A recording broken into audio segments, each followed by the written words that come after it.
try to get a point guard that we could redshirt. And he had a great week. He came in, and I can tell you after a week, we thought we should redshirt Kennedy. And I will tell you that Kennedy would tell you that Zakai was probably one of the greatest things that ever happened to him. And Zakai, you know, he's been incredible. His DNA and how he's impacted our program is unlike many players can ever do. And I'm just happy that we were able to get him back here to New York, being his senior year. And because I know he knows what the Guard's about. He knows it's a stage instead of a court. And just getting him back here is really special for him. He's a little old school too, the way he stayed with you and didn't transfer places and so forth and so on. Loyalty. He's as loyal as any person I've ever been around. I don't know if there's a more beloved volunteer than him. A couple years ago when his family lost everything they owned up here in a fire, within a matter of 30-some hours, Ball Nation raised $350,000 and could have done more, but the NCAA shut it down. And he's never forgotten that, and he's beloved. Everybody knows what time he goes to Chick-fil-A every night and all that, but his career and what he's done for this program is really second to none. Thanks. Rick, what went well to get the lead to 18, and then what didn't go so well to get it back down? I thought we got, you know, they're 37th rated offensive team efficiency. We knew they could shoot it. They came out shooting the balls a little bit better than they had been, and, but to give them credit for that. And they do run good offense, but I didn't think that we were detailed-oriented to start the game. The last 8 minutes of the second half, we went for a small lineup. We started doing what we normally do. And we got the lead, and when you get a lead and start getting casual turnovers, taking quick shots, and can get away from you real quick. The one thing good about the team is we haven't been in a situation where we've had to respond.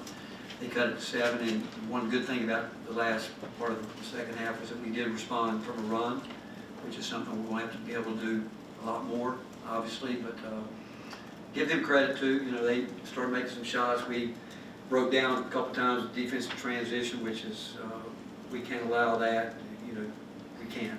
We weren't as good as we have to be defensively, but they're a difficult team to play. Go Matt, then Mike.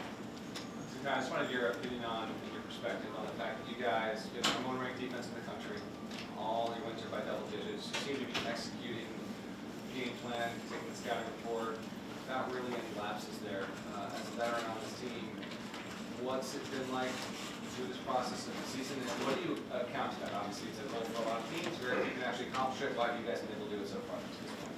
Just the work we put in every day. You know, every day we come in with the mindset to get better, and you know, even though we got ranked number 1 in the country, and honestly, we were in the locker room, and you wouldn't have thought that. Like, everybody came in, we had little smirks on our faces, like we was happy about it, but you know, we know our end goal. But you know, I would just say our work that we put in every day. You know, we take our scouting report very serious. We take practice very serious. Take our individuals very serious. Work, weight training, everything. So I would just say really the work we put in every day. Rick, as a coach, do you like when it comes out that you're ranked number 1 in terms of trying to get the guys' mindset where it needs to be? How did you see them handle this week? We talked about it last night, and I said, hey, you should embrace it. I said, you know, we didn't start out the season saying where we're going to be ranked, and obviously we moved up because teams in front of us lost. We move up, we lose, somebody's going to move up there and all that. But I said, while you're there, you know, you guys have a chance to play as the number 1 team in the country tonight, and we should embrace it. And if you embrace it, you look forward to the challenge that's coming your way, because you know with college basketball, everybody's building for the NCAA tournament, that everybody's building resumes. But if we're who we think we are and who we want to be, you embrace it. Say, you know, we expect your best shot. They're going to give it to us. We're going to get it at Illinois this weekend. I thought, again, Miami played really well, you know. So it is what it is. But like Z says, we've got goals for the end of the year, and but you can learn from it. But I was really pleased with the fact that what he said. You know, you guys were in practice. You saw it. We went about business as usual and prepared the same way. And we expect people to raise their level of play, which means we have to, which is a good thing. We always believe that iron sharpens iron, and we know we're in the best league in the country, and we're going to be in a lot of games, and we're as close. And so learning how to handle outside distractions is a big thing.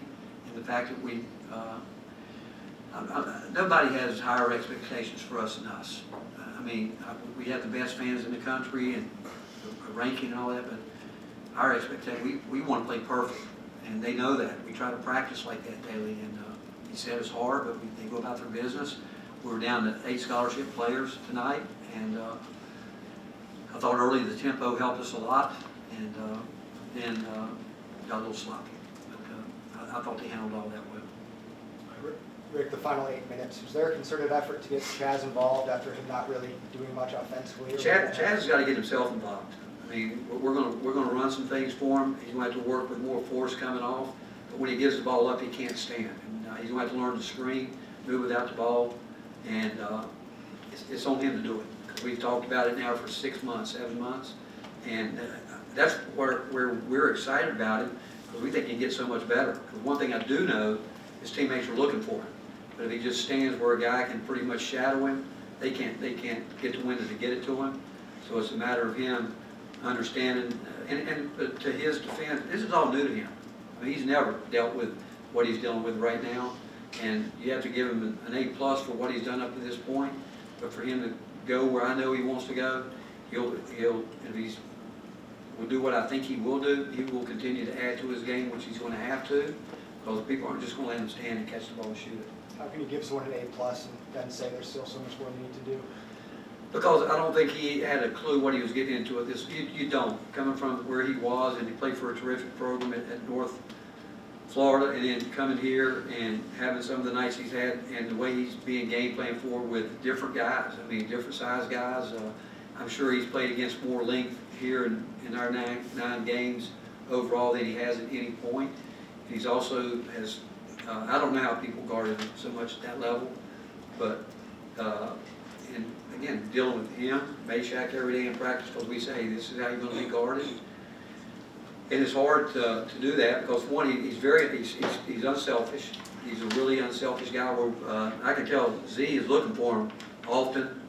Like Z and Kate have learned to look for each other on those lobs, but it's just something that is exciting because he can get so much better. So 2 more hands up, we'll go here, then Grant. Zakai, congratulations. You mentioned that your team had a few smirks on your faces when you got the #1 ranking, and then it was kind of like a reset, right back to business. Take me through that moment when you did have a smirk on your face. Was it, confidence, was it satisfaction that your team has #1 next to? Honestly, we noticed that the bullseye on our back got bigger, and the work we put in every day, we want everybody to have their A game and play their best game for us.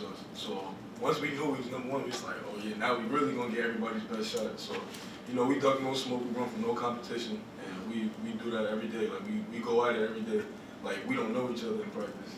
So once we see that #1 ranking, it just like, oh yeah, now it's really over. And we know we got ways to go. We know we got places that we can get better and improve on, but it's nothing really to be too excited about. Last one from Grant. So Tennessee was here a couple of years ago. You were just a couple weeks out from ACL. Did you think then that you'd get a chance to get back in this building? Honestly, What was it like watching, and then did you think? Well, watching, I remember the game, and it was pretty tough to watch. Honestly, I'm a sore loser, if I'm gonna be honest. But being able to come back here and finally get a win, because my freshman year we didn't get a win here, sophomore year we didn't get a win here. So being able to come back and get a win here in front of a lot of hometown friends, family, my grandmother's here, some people that haven't got to see me or my teammates play since high school maybe.